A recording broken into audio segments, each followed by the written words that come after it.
And This we're is just back. a reminder, Brian, that Ozzy Osbourne did not piss on the Alamo. He pissed on the cenotaph outside the Alamo. Alamo adjacent. Alamo adjacent, right? I just thought I'm hearing the whole he peed on the Alamo thing a lot lately. He did not. Yes, and if I was any sort of 80s icon or even adjacent to that, I'd be a little anxious right now. There's just been a flurry of them. No kidding. That's like, that's weird. Hey, This is folks, Dream we're Idiots. back. Yeah, we are back. We took a week off. Thanks for letting us do so. Each week, Brian and I tell each other stories and bring you along for the ride. This week, I don't have a story for you, Brian. I got something else. You got any announcements? Sounds like a threat. It kind of is, actually. I have no announcements. Might have some updates on a couple prior crime story. Some things are percolating here that I've been researching, but some updates coming soon. But nothing this week. Okay. And thanks for listening to all of our insanity, folks. We do appreciate it. You can check out dreamidiots.com for all of our stuff. The back catalog is there. There's merch there. And you can check us out on pretty much every single podcast platform. If you don't mind, give us 5 stars, shoot us a review on Spotify or Apple or wherever. That would be hugely appreciated. And like and share and subscribe. Steal someone's phone and subscribe for them too, just because you'll idiot it forward or something. Dream Idiots does not endorse stealing other people's phones. Thank Speak for yourself. you. Speaking of speaking for yourself, we take turns going first. And Brian, you get to go first this week. What you got for us? 157. All right, Woo! here we go. So, in 1975, a 10-year-old girl moved in to a sort of rundown wood frame two-story house at 616 Caroline Street in Key West, Florida. Okay. Her father had just bought the house. It was a little bit run down. They had a nice big porch across the front, downstairs and upstairs, with huge palm trees out front, and those palm trees remain to this day. Just for grins, I looked this address up on Google Maps. So they're moving in and cleaning up the house. And it's clear that the prior owner maybe had left in a bit of a hurry. There are some, odds and ends around, and the house is kind of grimy. And eventually they find the access to the attic. And Stephanie, the 10-year-old, ventures into the attic. She finds a few antique dolls strewn about. Talk about nightmare fuel there. Uh, Absolutely. and also discovered a small box containing about 20 handwritten letters dated between 1913 and 1915. Okay. This is in 1975 when this happens. All right. They're written in English, but she hadn't yet learned cursive, and she couldn't really decipher them. But Stephanie's father dutifully kind of packs them away, and everyone pretty much forgets about them. Many years later, the house on Caroline Street is sold, and Stephanie eventually moves to Italy. So Stephanie's father, many years later, passes away in about 2006, and in 2019, Stephanie comes across a plastic bag full of letters in a cardboard box while she's going through her father's belongings. Uh, she, certainly could read them now, but she doesn't really have the full context of what these letters are about. But she's convinced that they're worth keeping, and she's, they have in her mind they have some sort of historical significance, but she can't really explain why. But so she keeps them. She takes them back to Italy, and eventually they pass to her daughter, a young woman named Asia. So these letters are all correspondence between two men. James Johnson, who had lived at the property at 616 Caroline Street and who had kept all these letters, and a man named E.M. Martin. So these guys were colleagues. Johnson was a cashier at Island City National Bank in Key West, and Martin was the bank's vice president. But the letters had not been mailed from just across town. They had postmarks from Miami, New York, Washington D.C., and other locations. In July of 1915 is when the last letter had been received, and shortly thereafter, Martin had disappeared. Just weeks later, the bank had to close its doors because it was no longer solvent. All So, right. so who is E.M. Martin? So, it was alleged that he had come from some prominent family in Pennsylvania and had at least some academic training as a physician. Of course, this is 110 years ago. If you were able to manage to, manage to deliver a litter of kittens, you were a doctor, I think, back then.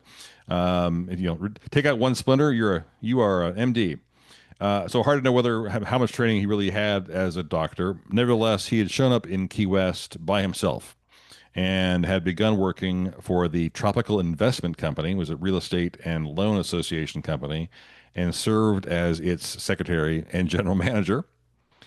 And then the man who owned Tropical Company decided to open a bank as well. This guy opened Island City National Bank and then hired Martin as its VP. So the bank opens its doors on October 16th, 1905, with 100 grand in capital on a little two-floor brick building in central Key West, and it was lauded as the southernmost national bank in the country, and business is good for the first 9 years. But by 1914, early by 1915, things have gotten rough. In his letters to Johnson, Martin is basically chronicling his work trying to find investors and find loans in order to keep the bank open. This is before the Federal Reserve, before Hmm. FDIC. Banking is tenuous at best. Banks could So open and close. it's like that scene in It's a Wonderful Life where there's a run on the banks and Exactly. George It Jimmy is Stewart has exactly to. You don't right. understand how building and loans work. Your Right. money's not here; it's in Ed's house. Right. It is exactly that. So Okay. banks could open and close, about as quickly and as easily as restaurants. So at the end of the Civil War, Key West was this blew me away. Key West was the most populated city in Florida. Wow. I don't. Which I would have have never you guessed that ever. have you ever driven to Key West? No. It I is. avoid Florida. I avoid Florida where I can. So So I've only been to Florida, I think twice, and only once to the Miami area. And one time in Miami, I'd back in the days when you could rent a car without it costing $3,000. Rented a car and I said, I'll drive out to Key West, thinking it was reasonably close. It is. I don't I have to look at a map. I started driving in that direction, like, holy shit, this is going to take all. So I drove like a third of the way. And I thought, yeah, I'm nowhere close to Key West. Never mind, and turned around and went back to Miami. So, but in 1865, 1870, very, very densely populated for Florida. The sponge trade apparently was a huge business of all things. I okay. had no idea. But that fades, and then steamships stop making a stop at Key West. Key West is no longer one of the ports of call for steamships, and so economy there not great. Economy there would not get better because Great Depression is right around the corner, and probably only got better there sort of 60s or 70s is when I imagine that the tourist trade starts to really pick up for the southern tip of Florida there, the foreskin. Um, so so again, by early 1915, the tone in Martin's letters are getting more negative and more, he's stressed out because he's trying to find a solution that will keep this bank open. And he's never in Key West. He is spending all of his time traveling. He is out on the road. His last letter to Martin I'm sorry, his last letter to Johnson is July 7th, 1915, and is mailed from his brother's house in Washington, D.C., and he vanishes the next day, pretty much freaking out his family. One of the letters in Johnson's collection is actually a letter to Martin from his sister Agnes. It's unclear how this letter would have wound up in Johnson's collection of letters, but Agnes wrote to Martin, quote, to let go now if you truly think you are getting in deeper and deeper, unquote. So he'd obviously Jesus. said something to her about being in, financial, something's going on here that is not good. So just as you were just saying, there's a run on the bank, and they very quickly run out of cash reserves because of all the withdrawals. Hmm. And then shortly thereafter, locals find out that the bank vice president has vanished. And basically, during the rest of 1915, a bunch of other banks across the country start calling in their loans but by then it's too late. The bank, the bank's gone. Yeah. Fuck you. Have a nice day. Right. So, after someone investigating, it's determined that Martin was basically pilfering money from the bank and dumping it into the tropical investment company. It's unclear to me how criminal this would have been at the time. It's not like he's siphoning it off and spending it on himself or on some lavish lifestyle or on on a mistress or something. He's not doing that, but it's clear he's done something wrong. I don't quite understand the severity of it. And the Secret Service of all people hunting for him, Yeah, that makes and sense. and they find they after 2 years they discover that he is living in Australia All right. under a new name. He is now John Porter Williams. It's unknown how he spends those 2 years in Australia, but he at some point, in 1917, he's somewhere in Australia, and he has, for the first time in human history, someone in Australia had the thought, "I shall go to Oklahoma," and he goes to Oklahoma City, of all places, which sucked then and sucks now. Sorry, OKC. I'm sorry. You suck. Go Thunder. Jesus, Brian. God. That place has always been a pit. So, in an account of this story written up in 1925 in a publication called Commercial Appeal, it's alleged that Martin has amnesia due to stress or a psychic break or anxiety or something, and he's had it more than once. So whenever you or I, if you watch things like Dateline or any sort of crime show, and the husband or the perpetrator or whoever has gaps in their memory, quote unquote, I of course naturally assume it's complete horseshit. But now in 1917 in OKC, he says he has no memory of anything prior to July 11th, 1915. Uh-huh. At which point he already thought his name was Williams. The article in Commercial Appeal also says that so he's now living under the name Williams, but he does have a flashback or something. He flashes on the names John and Agnes, which are the names of his two siblings. And so, 1924, he is working as the head of a mutual savings and loan association in Oklahoma, and decides he wants to track down some of his family.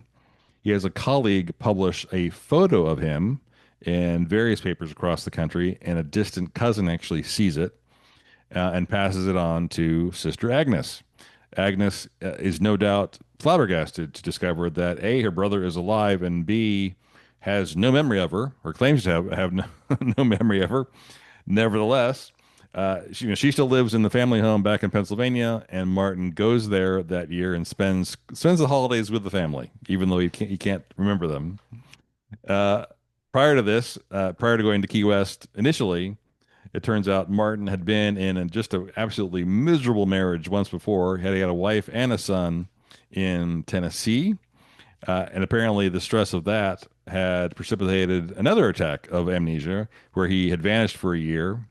Again, lived his life under the name Williams, but when his memory came back, he went back to Tennessee to the wife, but she divorced him, and then that's when he went to Key West. So it's weird. Under times of distress, he starts new jobs in banking and believes his name to be Williams.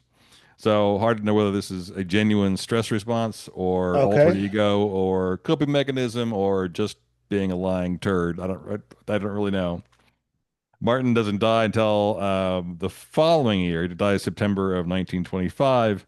His body was sent back to his family in Pennsylvania and was received by his sister, and he's buried on the the family homestead there.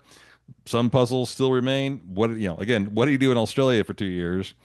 Why wasn't he ever charged criminally for having moved this money around? You And think malfeasance or misappropriation of funds or something would, you'd yeah. think, but weirdly, in my mind, at the top of the list is, why did Johnson keep all these letters? I don't know. Well, let us speculate. He figured something was up and he was keeping him as evidence. Yeah, maybe. I guess so. I mean, Um, that's the only logical explanation, I suppose. from But context clues, it's the only thing I can get. So, yeah. So the the granddaughter had the letters. Asia is her name. Okay, Asia, right? Those letters were returned to Key West. They're now in the care of a historical society in the area. The bank building is still there. The home on Caroline Street remains. And it's a cool little funky, weird little side story. This is from Atlas Obscura, actually written by the granddaughter, Asia London Palumba, in January of this year. I'm sorry, what was her name again? Asia Uh-huh. London Palumba, That's a great Italian. name. I Yeah, love yeah. that name. But Asia Linda Palumba. That's cool. So he's just one of the, I guess, many people that could slip between the tracks 100 years ago when you slip between the cracks 100 years ago when right, we didn't have right, CCTV cameras everywhere right. I'm John Williams now. Okay, okay, great. No, whatever. and now I'm another guy. And now I'm another guy. And then he goes to Australia for two. I mean, first of all, it's going to take you a while to get down to Australia. Yeah, It's it's been two 6 or 8 weeks. years there, and then you come back. And where was he in Australia? Do we know? I Did you don't think we lose? know. Mm. Odd. Yes, odd Thank, indeed. well, thank you for that weird little moment in history. That's a strange one. I don't know much about Florida. I know a fair amount about Australia, and I don't know anything about the banking business. So No. that's except for what I learned from It's a Wonderful Life, apparently. How's that for a modern reference, by the way? It's a Wonderful Life. Thank you, Brian. Do we have a Yeah, curse word of the week? we do. So we have often said on this podcast that the Germans are sort of the masters of great curse words. Not to be outdone, though, are the Scottish. So our delightful president spent taxpayer money to go to the ribbon cutting for a golf course in Scotland, and there were a whole collection of signs held up by Scottish people. If you Google this, they are hilarious. I might post the rest of them, somewhere else online. I forget whether because we do this on Zoom. I forget whether can you actually read this? Best signs in Scotland is all I can see. So I'll post this. There's a whole collection of them here. The last one was my favorite. Apparently, someone held up a sign calling Donald Trump a tiny-fingered, Cheeto-faced, ferret-wearing shit gibbon. Oh, I like that. Yeah, I like that. yeah. Shit If you, gibbon. yeah, if you're still if you're still MAGA and you're still a Trumper at this point, there's a special place in hell for you.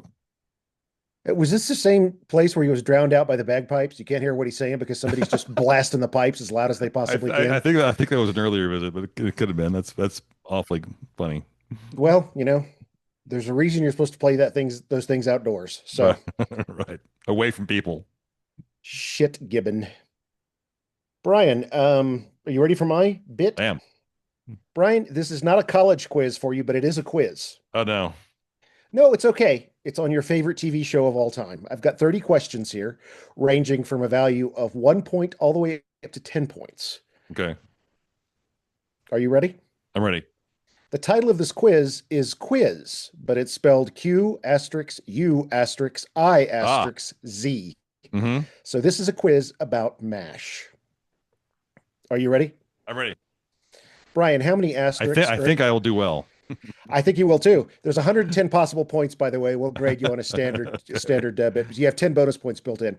How many asterisks are in the title of the show? Huh. I would assume three. Very good. Three. Okay. Yes. And that's 3 points. For another 3 points, who were the titular three doctors in Richard Hooker's book, MASH, a novel about three army doctors? Who are the three doctors he's referring to? You get 1 point each for getting them right. In the original novel. Yep. Two of them should be Um, pretty easy.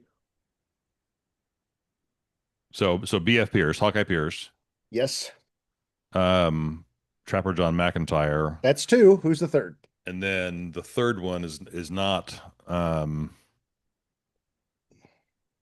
one from is not Frank Burns or Winchester. The third one is shoot. Cowboy Cowboy something? Is that your final answer? I forgot. Dr. Augustus Bedford Duke Forrest. Duke Oh, Forrest. gee. He's from No, he's okay, from yeah. Georgia. Okay, wouldn't have gotten You that. still got two. He was played by Tom Skerritt in the movie. Speaking of the movie, in the 1970 film, Donald Sutherland's Hawkeye Pierce is asked by a camerawoman if he'd like to say hi to his mother.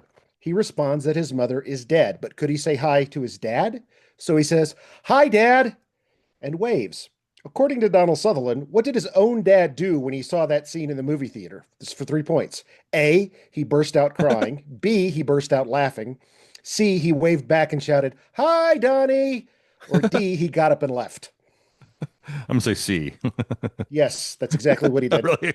Yes. And Sutherland follows it in the interview with, I mean, Jesus Christ, is what he said. Bryan, for 3 points. Lieutenant Colonel Henry Blake's middle name is A, Bayless, B, Braymore, C, Bunker, D, Beaufort. Uh, uh, no idea. Bayless, Braymore, Bunker, or Beaufort? Beaufort. No, it's Braymore, actually. Okay. Hmm. Bryan, you remember the camp sign with all the directions pointing all the different Mhm. ways? There are 9 locations. 7 of them are in the US and 2 are abroad. Can you name 5 of them and a bonus point for any that you go over for 5? 9 locations on that camp sign. 9 locations on the so Hong Kong and Singapore, I think, are both on there. That's no, they are not. They're not. They're not. No, they're not. Pyongyang or Seoul. Seoul's on there, yes. Um, 9 locations on there, hmm and how You've many? named you've named one of the 2 foreign ones that aren't United States. Or technically, I guess the United States are the foreign ones, but well, they're all foreign, really. You've got Seoul, which is the only one that's actually in Korea. So there's 8 more to be had. Winchester adds Boston, I think, later on. Boston is on there. That is correct. Or Trapper John. Don't know which. Um, I'm just trying to recall where. So Boston, New York, San Can you get more Francisco. specific? San Francisco's on there. Can you get more specific with New York? With Oh, more specific than New York. Because Pierce is from Maine, isn't he? mhm. Isn't the more specific than New York? Syracuse. No, I can. Nope. Okay, keep Um, going. Chicago, Miami, Nope. Nope. Los Angeles, Nope. Seattle. Nope. Fuck. It's Iowa, okay. No, Iowa's not on there, believe it or not. Where do they always go for R&R? Tokyo, There you go. Tokyo's on there. That's 4. I'll give you 3 more stabs. So and all far, the rest are and all the rest are in the states. you've got Boston, an unspecified New York location, Seoul, Tokyo, and San Francisco.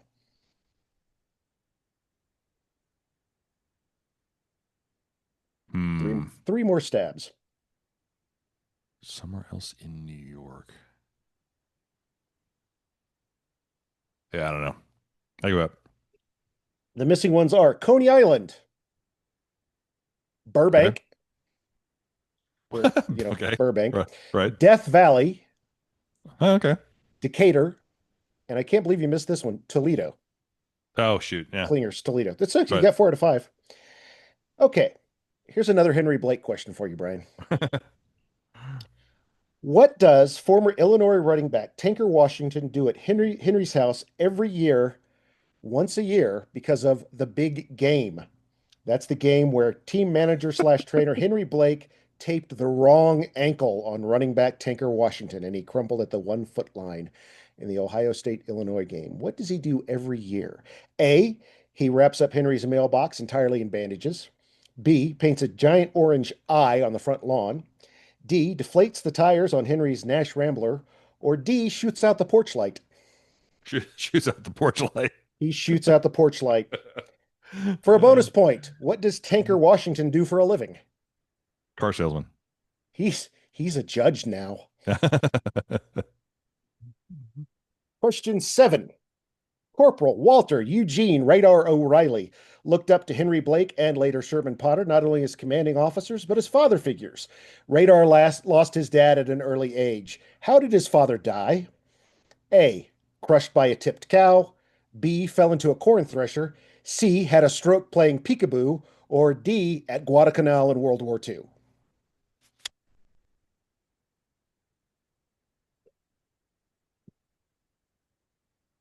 Tipped cow, corn thresher, a stroke playing peekaboo, or at Guadalcanal. Hmm. Tipped cow. No, he had a stroke playing peekaboo with his infant Okay. son. Okay. What is the name of Radar's for a bonus point? What is the name of his beloved uncle? This is the one who Oh, dies and yeah, precipitates yeah. his Right, right, his right. transfer back home. Sh- Shoot. I'm gonna shoot myself if I can't come up with this one. It's not Uncle Ed. Yes, it is. It is Uncle Ed. Very It good. is? Oh. Yep, Uncle Ed. Number 8. Complete this quote from Army psychiatrist Dr. Sidney Freeman. Ladies and gentlemen, take my advice. Pull on your pants and slide on the ice. Pull down your pants and slide on the ice. He says it twice, once in the episode OR and then again in the final episode. BJ and Potter both attended what institution for Army medical training? A, West Point. B, the Mayo Clinic. C, Boston General. Or D, Fort Sam Houston. Port Sam Houston. Fort Sam Houston, that is correct. In the episode POV, a soldier with a throat injury serves as a silent observer of the day-to-day routine of the 407th 7th. What are the first and only words we hear from him as the doctors check on his vocal cords? Thank A, you. oh, wow. Okay. Sorry. I didn't realize that one was multiple choice. I know that one. Well, the options were sore throat. Thank you. Oh, and ice cream. So, sore throat. Now, as a bonus point, where is the silent soldier from? What's his hometown? Oh, is it San Antonio? Because It's San Antonio. okay, Yep. yeah, because that's when um, Colonel Potter mentions Fort Sam Houston, That's right? right. Frank and Margaret enter the swamp to find Trapper and Hawkeye playing cards. What is unusual about how his bunkmates are playing the game? A, both men are nude. B, both men have a nurse in their lap. C, both men are blindfolded. D, both men are wearing gorilla suits. D gorilla suits. All Gorilla suits, that is correct. right. Number 12, BJ Potter and Radar all practice this Protestant denomination. Is it A, Lutheran, B, Baptist, C, Methodist, or D, Episcopal? Uh, hmm. Don't know. I'm thinking Methodist, but I'm not sure. That is correct, Yeah. Methodist. Those staunch Midwest Methodists. What is the awful nickname of a local villager who likes to stage fake accidents? A, Whiplash Wang, B, Clyde Crash Up, C, Slippin' Jimmy, or D, 5 o'clock Charlie?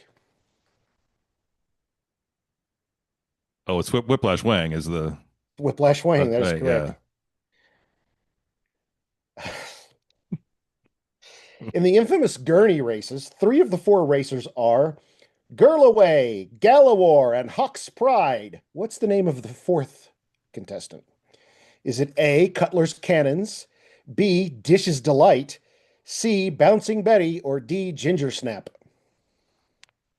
Bouncing Betty. Bouncing Betty. Yes, that is correct. And the names of the teams, well, I won't divulge that in case it's a question, but As per Colonel Potter, over which eye does Donald Penobscot have an eyebrow? A, the left, B, the right, C, both, D, neither. They were burned off. I don't recall this one. I'm gonna guess D. No, he has a unibrow. He has them over both. Okay. What is the name of the fake company that Frank Burns is tricked into investing in? A, Pearl Mutter Floor Wax, B, Pioneer Aviation, C, the Penfold Laundry Services, or D, Pyramid Mining Consortium? Pioneer Aviation. Pioneer Aviation. For 3 points. This is a long one. Pay attention. What do the following people or things have in common? CID Officer Captain Halloran, Major Brooks, Lieutenant Carter, Ensign Troy, Captain Louise Klein, Perkins of the CIA, Captain Goldberg, Queen Victoria, the Wind, Chinese double agent Ling Chow and an unnamed showgirl at the Sands Hotel in Las Vegas. What do they have in common? Yep. They're never seen on the show. They don't exist. Oh, you know what? I'm going to give you a point for that. They are all aliases, code names, or alter Okay. egos of Lieutenant Colonel Flagg of the CIA. Okay, that's right. I am the wind. And then he falls out the window. And I think I just The heard the wind wind has a break his broken leg. leg. All The wind has a right. broken leg. Yeah. Now, here's a good one. This one's a bit tricky, Brian. What is Frank Burns' final on screen line? Is it A, Oh, nuts to you guys, B, move it, pipsqueak, C, hardy har har, or, oh, I don't know, I just felt like grabbing a cold shower? oh, geez.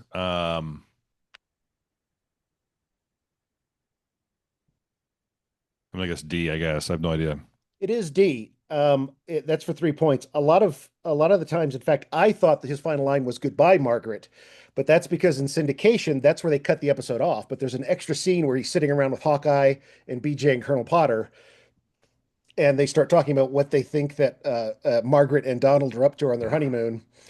And stroll through those gardens is pretty romantic. Yeah, they're probably heading back to their hotel room by now. And Burns suddenly gets up and says, "Where are you going, Frank?" I don't know. Felt like grabbing a cold shower. Father Mulcahy was an amateur boxer. What sport did his sister, the sister, participate in? A, basketball, B, field hockey, C, softball, or D, boxing?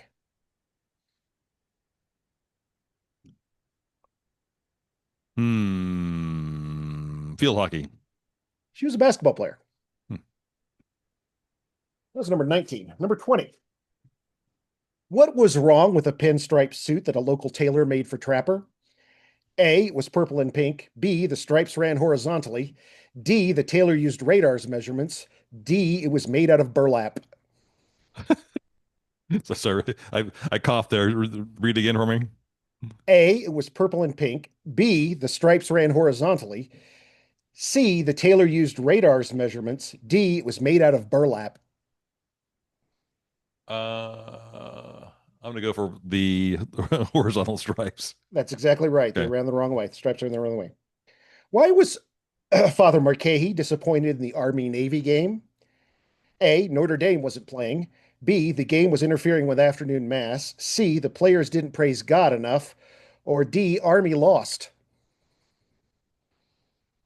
Notre Dame wasn't playing, Notre Dame wasn't playing. That is correct. but Why is everybody so excited then? Radar O'Reilly held 3 ranks during his stint at the 407th 7th, 2 of them by illicit means. Name the ranks for 1 point each. well, he was a corporal. That's correct. That's one. I think he was, so appointed, quote unquote, to first lieutenant by Hawkeye or something for some illicit purpose, maybe. Okay. No, no. Um, and was he also temporarily like a staff sergeant for some reason? I don't know. I've forgotten. The 2 illicit ones were second lieutenant because he Okay. wanted to see what it was like to be an officer. And the guy in charge of that owed Hawkeye big in a poker game. So Hawkeye called in a debt.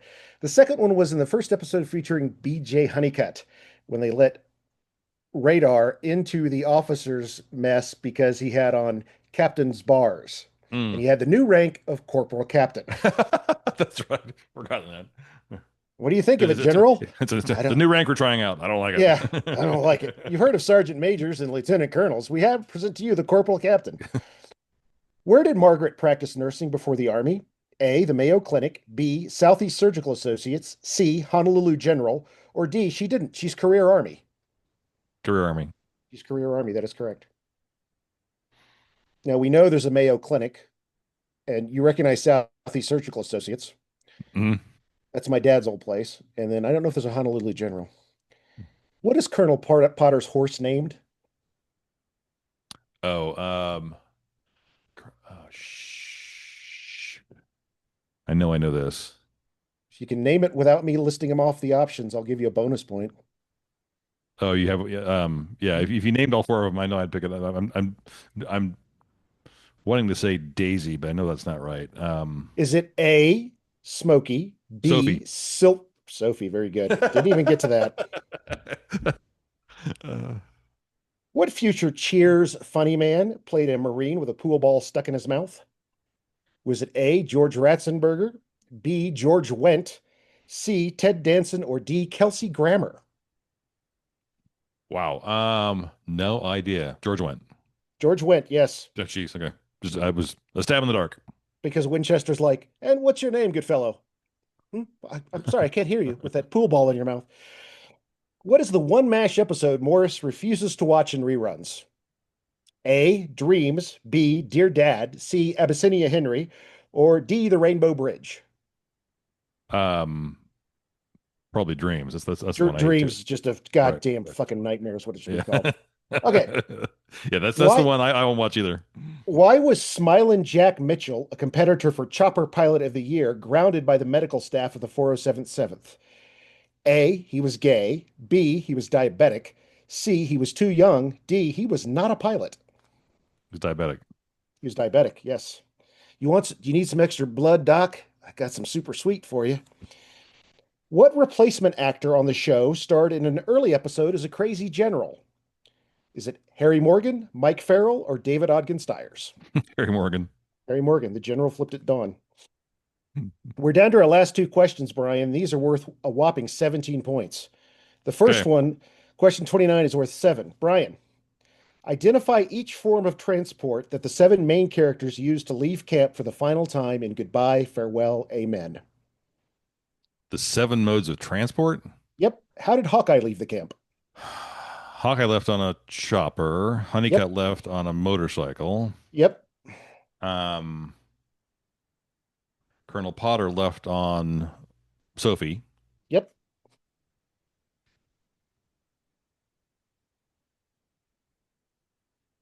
I mean, I assume at least one of them left on a Jeep or two. I can't remember. I can't picture those though. Okay, he left on a a bus with with the kids maybe. I think is That's there a what I bus? thought too, No, but no. no. So you got Uh, Winchester, Margaret, Mulcahy, and Klinger left. I think Margaret's in a Jeep. Margaret is in a Jeep because Winchester gives up his spot to her for her stuff. And he gives Okay, her the Elizabeth Barrett Browning poetry book as a parting gift. So Margaret leaves in a Jeep. You've got Winchester, Mulcahy, and Klinger left. well, Klinger stays, But he leaves the camp. leaves the camp, right? So does he leave with? I'm drawing a blank on the character's name. That's the Korean woman he's marrying. Mhm. Leave with her on a I don't know. I don't know. Drawing a blank. Klinger leaves on an ox-drawn cart after his Okay. wedding. So you're down to Mulcahy and Winchester. No idea. I can't picture those. I can't picture either one. Father Mulcahy, I thought it was a bus as well, but he leaves on an ambulance because he's meeting Margaret at the 8063rd to help them break down the Mm. camp. So he leaves. Winchester has to leave with Sergeant Rizzo on a garbage truck. What a perfect way to leave a garbage dump. And his last line is, gentlemen, um, you got four there. All right. Oh, for 2 bonus points, I forgot there's a bonus question in here. Name the only 2 main cast performers to appear on screen in the pilot and the final episodes. So I'm looking for the actors' names. There's only 2 that In the appeared pilot in and both. the final. Yep, So it must be Alan Alda and Loretta Swit. those are the ones. Very good. Father Mulcahy is in the pilot, but he's played by a different actor. And you Right. only Klinger doesn't appear as a character till like episode 4 or 5, but you do Mm. hear him as the PA voice in the pilot, strangely enough. Brian, the final question for 10 points.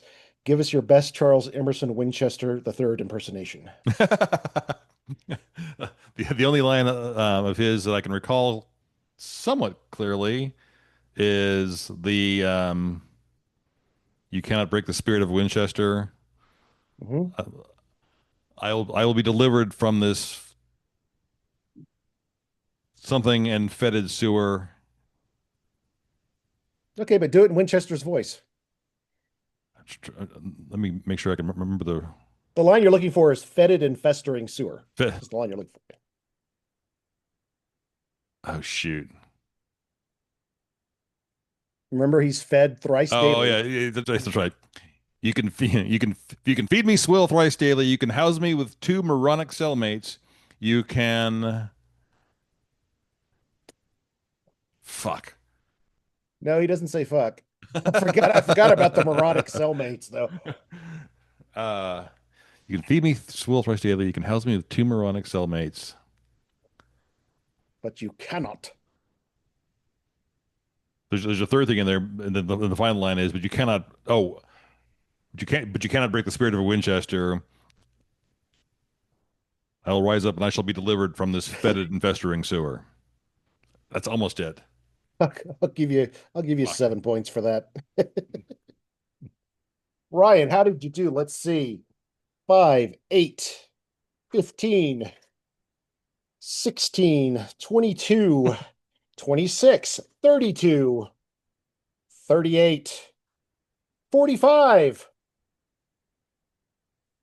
55, 56, 64, 70, 74. 74 plus 9 is an 83. Brian, way to go. Well done. Is that good? Well, that's out of 100. You gotta get a B. That just slips in at a B, But slightly above a B minus. It's the best you've ever done on any quiz I've given you. Let's put it that way. right. Well, yeah, this is like right in my wheelhouse. So, like, so That go go ahead. ahead. No, what were you saying? In the episode with the Camp Olympics, one of the teams is called the Pink Elephants, I think. I don't remember. That's a good one. I don't know. Yeah. And then I'm stunned you didn't mention the fictional character who jumps out of the Oh, Tuttle. Yeah, I figured that would be too. John Tuttle. Yeah. Yeah, I actually had an early question that was like, where did you last see John Tuttle? A, I just had breakfast with him yesterday. B, went down the whole list. Right. The fictional character that that's yeah, pretty funny. Yeah, So, thanks. That was cool. sort of the unofficial mascot of the show, actually, Captain John Tuttle. He was in such a hurry to help, he forgot his parachute. Yeah. That Very is just cool. that is an example of a non story thing we sometimes do here on Dream Idiots just to mess with each other. So that Brian was Yeah, very fun. quiz. All right. Anything else in closing? I think we're wrapped up here for the day. I think we are good. Thanks for hanging in there with us, Cool. folks. Thanks for listening. Please like, share, subscribe our silliness. Check out dreamidiots.com. Drop us a line at dreamidiotspodcast@gmail. If you go to the website, you can look at merchandise and the whole back catalog. And there is a contact us forum. So if you have a story idea, a curse word you want us to use, anything you want to reach out to us about, that would be great. And thanks for listening. Yes, and keep the faith and be good to each other.